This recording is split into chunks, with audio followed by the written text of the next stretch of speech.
அருட்பெருஞ்சோதி அருட்பெருஞ்சோதி தனிப்பெருங்கருணை அருட்பெருஞ்சோதி எல்லாம் செயல்கூடும் என்னான அம்பலத்தை வள்ளல் திருமலடி வாழ்க வாழ்க வளமுடன்.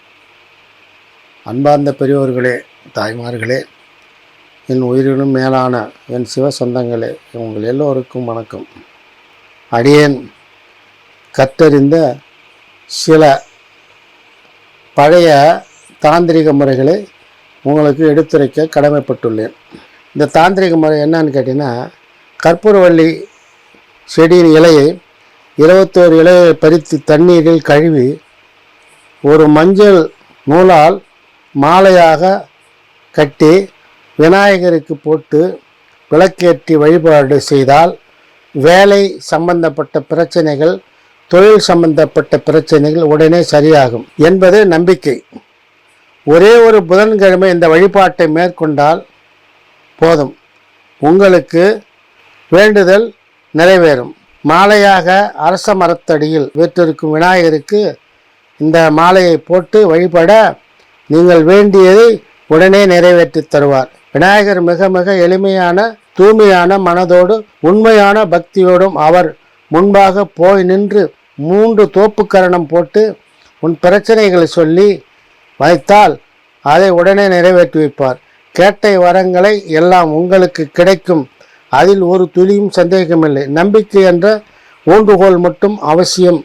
இந்த நம்பிக்கையை விடாமல் மேற்கொண்ட கற்பூரவள்ளி இலையை 21 இலைகளை பறித்து தண்ணீரில் சுத்தமாக கழுவி அதை ஒரு மஞ்சள் நூலில் 21 இலைகளை தனித்தனியாக மாலையாக தொடுத்து விநாயகர் போட்டு நெய் தீபம் ஏற்றி அருகம்புல் சாற்றி வழிபாடு செய்து வேலை சம்பந்தப்பட்ட பிரச்சனைகள், அது எந்த வேலையாக இருந்தாலும் சரி, படிப்பு பட்டதாரி, நீங்கள் நல்ல பட்டப்படி பிஏ பிஎம் பிகாம் இந்த மாதிரி பட்டப்படி படித்து வேலை தேடி இருந்தவர்களுக்கு இது எளிமையான பரிகாரம். இது காசு பணம் ரொம்ப தேவையில்லை. உண்மையான வழிபாடு, உண்மையான பக்தி மட்டும் இருந்தால் ஒன்று மட்டுமே போதும். தொழில் சம்பந்தப்பட்ட பிரச்சனைகள் உடனே சரியாகும். அது எந்த தொழிலாக இருந்தாலும் சரி, இந்த தொழிலாக அந்த தொழிலாம் கிடையாது.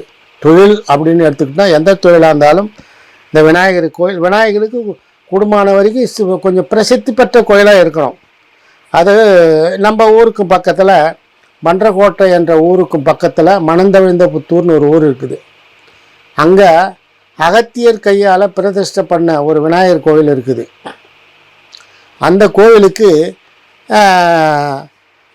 எல்லா பரிகாரமும் செய்கிறாங்க. நானும் அடியேன் இட்டு போய் நிறைய பரிகாரங்களை செஞ்சுக்கிறேன். முடிந்தால் அங்கே வந்து அந்த விநாயகருக்கு, இந்த பிள்ளையார்பட்டிக்கு உச்சிஷ்ட கணபதி கோயிலுக்கு என்ன மகத்துவமோ அதே பன்மடங்கு உயர்ந்த சக்தி வாய்ந்த விநாயகர். அந்த விநாயகருக்கு இந்த வழிபாடு முறை செய்யலாம். அரச மரத்தடியில் இருக்குது இந்த விநாயகர். ஏன்னு கேட்டால் அங்கே இதுக்கு ஒரு பரிகமே. சில கோயிலில் அரச மரத்தடியில் விநாயகர் இல்லை. இது ஒரே ஒரு புதன்கிழமை, அந்த ஒரு புதன்கிழமையை பார்த்து இந்த வழிபாட்டை கொள்ளலாம். இந்த கற்பூரவள்ளி பறித்து மாலையை கட்டி பஞ்சல் நூலில் கட்டி ஒரு புதன்கிழமை மேற்கொண்ட புதன்கிழமையை பார்த்து அந்த புதன்கிழமையில் உன்னுடைய வேண்டுதலாம் நல்லா நிறைவேற அரச மரத்தடி பக்கத்தில் இருக்குது. அரச மரத்தடி தான் அந்த விநாயகர் இருக்கார். உட்கார்ந்து பிள்ளையாரை மாலை போட்டு விளக்கேற்றி நீதி ஏற்றி வழிபட்டு வர நீங்கள் எந்த பிரச்சனையாக வேலை, கவர்மெண்ட் வேலை கிடைக்கணுமா, தனியார் வேலை கிடைக்கணுமா, தொழில் சிறக்கணுமா, எந்த தடையாக இருந்தாலும் அந்த தடையை உடனே தீர்க்கும் வல்லமை அந்த விநாயகருக்கு உண்டு. ஆகையால் விநாயகர் பெருமானை எளிமையாக உள்ளவர், தூய்மையான மனத்தோடும் உண்மையான பக்தியோடும் அவர் முன்பாக போய் நின்று 3 தோப்புக்கரணம் போட்டு உங்கள் பிரச்சனையை சொல்லி வேண்டுதல் வைத்தால் அதை நிறைவேற்றி கொடுப்பார். கேட்ட வரங்களை எல்லாம் உங்களுக்கு கிடைக்கும். அதில் ஒரு துளி கூட சந்தேகமில்லை.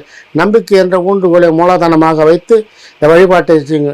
மேலும் ஒரு முறை என்னன்னு கேட்டால், அதே விநாயகருக்கு ஒரு 8 தேங்காய் எடுத்துங்க.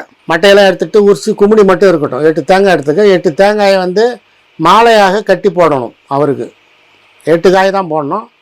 மாலையாக ஒரு சணலில் கட்டி போட்டு பூஜை செய்து அர்ச்சனை செய்து அந்த தேங்காயை வாங்கி வந்து கொடுத்தால் முட்டு இருக்குதல்னு பேர். முட்டு இருக்குதல்னா தடைப்பட்ட காரியங்கள், எங்கெங்கே உடம்புல வலி, குடைச்சல், முட்டு வலி, உடல் வலி, சூனியம், பைப்பு, இது மாதிரி எது இருந்தாலும், எந்த தடை இருந்தாலும் அந்த தடை முட்டு இறக்குதல்னு பேர். இதுக்கு இந்த பூஜைக்கு முட்டு இறக்குதல்னு பேர்.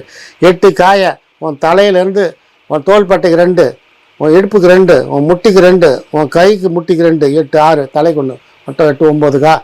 9 காயும் உடைச்சி முட்டு இருக்கிற அந்த பூஜை பண்ணி விட்டுனா உங்களுக்கு தந்தை எந்த தடையுமா நினைத்த நேரத்தில் நினைத்த இடத்தில் உங்களுக்கு இந்த கவர்மெண்ட் வேலையோ உத்தியோகமோ அரசோ தொழிலோ எதுவும் சிறப்பாக நடைபெறும் என்பதை இதன் மூலம் உறுதியாக சொல்லுகிறேன்.